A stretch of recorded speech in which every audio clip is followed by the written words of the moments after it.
British Bangladesh chamber of commerce and industry এবং London Bangla press ক্লাবের মধ্যকার প্রীতি ক্রিকেট টুর্নামেন্ট উভয় ম্যাচেই জয় হয়ে চ্যাম্পিয়ন হয়েছেন লন্ডন বাংলা প্রেস ক্লাবের দল। রবিবার পূর্ব লন্ডনের গুডমেস ক্রিকেট গ্রাউন্ডে আয়োজিত দিনব্যাপী এ ম্যাচে প্রথমে ব্যাট করে বিবিসিসিআই 15 ওভারে 4 উইকেট হারিয়ে করে 148 রান। জবাবে London Bangla press club 3 wicket হারিয়ে 14 ওভারে 149 রান করে 7 উইকেটের জয় ছিনিয়ে নেয়। এই খেলায় অংশ নিতে লন্ডন ছাড়াও আশেপাশের শহরগুলো থেকে উভয় সংগঠনের সদস্যরা মাঠে হাজির হন।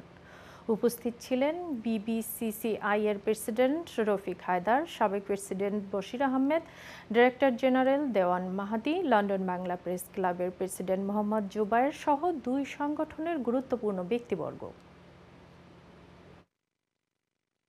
British Bangla chamber of commerce industry বনাম লন্ডন বাংলা প্রেস ক্লাব আজকে প্রীতি ম্যাচ।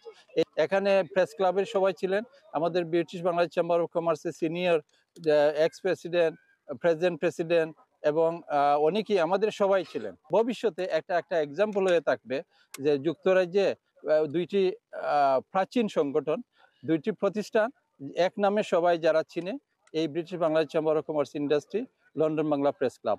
এই খেলাটা অত্যন্ত জমজমাট ছিল এবং এই জিনিসটা যাতে ভবিষ্যতে সবাই একে অন্যের প্রতি রেসপেক্ট রেখে স্পোর্টস করতে পারেন, এ খেলাতে আয়োজন করতে পারেন। আর ভবিষ্যতে আমি মনে করি আমরা উদ্যোগ নিব, অন্যান্য টিম যদি ইন্টারেস্ট থাকে ভবিষ্যতে আমরা ইনিশিয়েটিভ নিয়ে তাদেরকে ফ্যাসিলিটেট করবো। ধন্যবাদ।